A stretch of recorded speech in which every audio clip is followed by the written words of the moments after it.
maumivu sio lawama kwa anayeniumiza. Lawama ya maumivu ni juu yangu mwenyewe. Sivyo alivyo yeye, ila nilivyo mimi. Kumbuka, huwezi kumzuia ndege asipite juu ya kichwa chako, ila ni mwiko kumruhusu ndege ajenge kiota kwenye kichwa chako.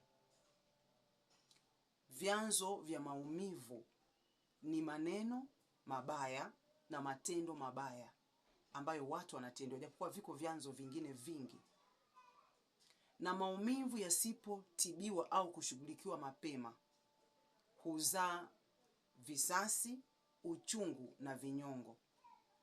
Maumivu ni ugonjwa kama ulivyo ugonjwa mwingine wa kawaida. Kwa usipoyatibu maumivu kwa haraka, maumivu yanaweza kukuua. Usikubali maumivu ya kuweke chini. Lazima uwe ni mwenye nguvu kuhakikisha kwamba maumivu unayashinda kwa msaada wa Roho Mtakatifu.